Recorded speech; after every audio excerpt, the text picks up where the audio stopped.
প্রথমে কাস্টমার থেকে আমরা সোনা নিয়ে এখানে রাখি, তার ছবি তোলা হয়। তো তারপরে আমরা আইডি প্রুফ চাই, আইডি প্রুফ উনি দিলে সেটা আমরা ছবি তুলে নিই। তো এরপরে আমরা এখানে অর্নামেন্টসের ওয়েটটা নিই। অর্নামেন্টসের ওয়েট নেওয়ার পরে এটা হচ্ছে এক্সআরএফ মেশিন। এক্সআরএফ মেশিনে আমরা চেক করি অর্নামেন্টস, এবং আমাদের পুরোটাই যেহেতু সিস্টেম ওরিয়েন্টেড, তো সিস্টেমে আমাদের এই অনুযায়ী চেক হওয়ার সাথে সাথে এখানে দাম চলে আসে, আমরা সেটা কাস্টমারকে প্রোভাইড করি।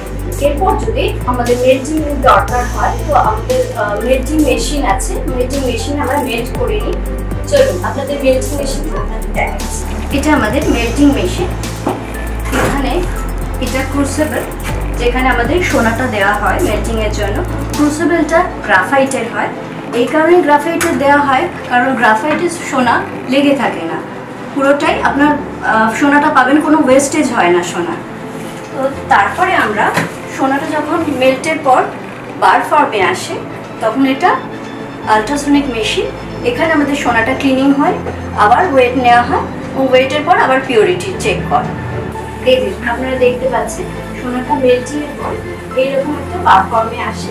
এবার এটা আমাদের আবার ওয়েট দিয়ে এটা পিউরিটি আবার চেক হবে।